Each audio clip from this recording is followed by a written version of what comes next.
Anıl bir uçak yolculuğundaydı. Gideceği yer çok uzaktaydı. Şimdi koltuğundan aslanmış, rahatça uçağın camından dışarıyı seyrediyordu. Birdenbire uçak sallanmaya başladı. Anıl bunun türbülans olduğunu düşünerek umursamadı ve rahatça camından dışarı seyretmeye devam etti. Derken bir anda uçak pilotu "Düşüyoruz, kontrolü kaybettik" diye bağırışıyla inledi. Çığlık çığlığa bağıran insanlar, düşüşün etkisiyle bir o tarafa bir bu tarafa fırlayan insanlar, "Anne!" diye ağlayan çocuklar, koltukların üstündeki bagajlardan fırlayan valizler ve bunların hepsinin oluşturduğu büyük kaos ortamı uçağın her yerini sarmıştı. Allah'tan ki Anıl uçak kalkarken taktığı ehliyet kemerini takılı unutmuş ve bu sayede koltuktan fırlamamıştı. Uçak düşüşünü tamamlayıp şiddetli bir şekilde yere çakıldıktan bir süre sonra Anıl ehliyet kemerini çıkarıp "Herkes iyi mi?" diye bağırdı. Birkaç inleme dışında hiç kimseden ses çıt gelmedi. Uçağa dolaşıp tepki vermeyen insanların nabızlarına baktı. Birkaç yaralı dışında herkes ölmüştü. Ne büyük bir şanstır ki bir tek o bu kazayı ufak sıyrıklarla atlatmıştı.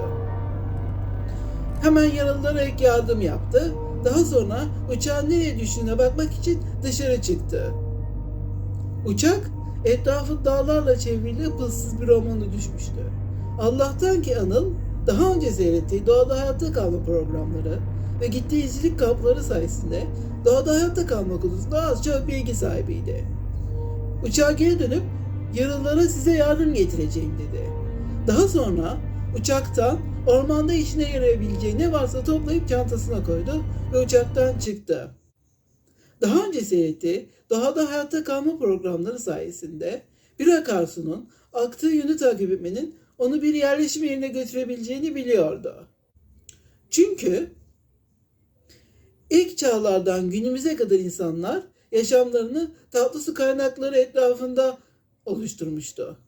Köyler, şehirler, kasabalar buna göre dizayn edilmişti. Yani Anıl'ın ilk yapması gereken şey bir akarsu bulmaktı. Ama bir sorun vardı. Karnı çok açtı. Uçaktan yiyecek çıkmamıştı. Ormanı gezerek yiyecek araması gerekiyordu. Uçaktan bulduğu kesici bir aletle dalları oyarak mızraklar yaptı. Bir tanesini elinde tuttu, diğerlerini çantasına koydu. Sonra ormanda yürümeye başladı. Şanslıydı. Birkaç metre ileride çalılıkların arasında hareket eden bir tavşan vardı. Hemen mızrağını tavşana fırlattı. Iskalamıştı. Tavşan kaçmaya, o tavşanı kovalamaya başlamıştı. Bunu yaparken daha önce yanlış yere fırlattığı mızrağını da geri almayı unutmamıştı tabii. Bir derinin üstünden atladı, ağaçların arasından zikzak yaparak koştu. Bir saatlik koşuşun ardından en sonunda uygun bir noktayı bulup tavşanı mızraklamayı başardı. Derisini yüzüp etini temizledi ve daha sonra ateş yakıp tavşanı kızartıp yedi. Daha sonra da demin üzerinden atladığı dereden de su içti. Artık hiçbir ihtiyacı kalmamıştı. Bu derinin onu medeniyete götüreceğini hissediyordu. Ateşini söndürüp dere boyunca ilerlemeye başladı. Bir anda çığlıkların arasından fırlayan siyah bir cüsse Anıl'ın ödünü kopardı. Bu bir siyah ayıydı. Anıl'a doğru bakıyor ve öfkeyle hırlıyordu. Anıl bir bozayı gördüğünde yere yatıp ölü taklidi yapması gerektiğini ama bu taktiğin siyah ayıya işlemeyeceğini biliyordu. Tek yapabileceği şey kaçmaktı. Hemen yanındaki ağaca tırmandı. Ayı Anıl'ın tırmandığı ağaca gelip ağacı sallamaya başladı. Ağaç dayanıksızdı. Anıl bu durumdan kurtulmalıydı. Canı acıyınca kaçar belki diye düşünerek çantasındaki yedek mızraklardan birini alıp ayıya fırlattı. Mızrak ayının sırtına denk geldi.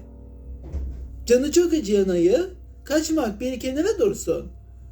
Daha çok öfkelendi ve ağacı daha büyük bir şiddetle sallamaya başladı. Ayı Anıl yere düşer düşmez onu bacağından ısırıp başka bir ağaca fırlattı. Anıl karnevan içinde kalmıştı. Son bir ümit çantasından bir tane daha mızrak çıkartıp yine ayıya fırlattı. Bu seferki ayının göbeğine denk geldi. Ama ayı yine kaçmamıştı. Anıl'ın üstüne çıktı ve onu pençeleriyle parçalarcasına deşmeye başladı.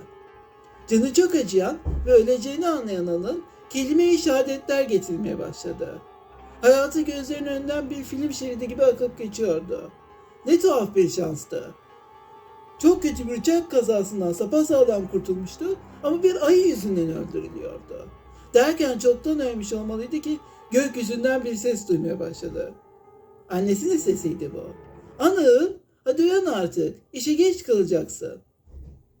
Anıl her şeyin rüya olduğunu anlamanın sevinciyle yatağından kalkıp işe gitmek için hazırlanmaya başladı. Hikayemi dinlediğiniz için çok teşekkür ederim arkadaşlar. Daha fazla hikayeden ilk haberdar olmak istiyorsanız kanalıma abone olup bildirim zilini açabilirsiniz. Kanalımda videolar okumak isteyenler için ayrıca bir altyazıya da sahip.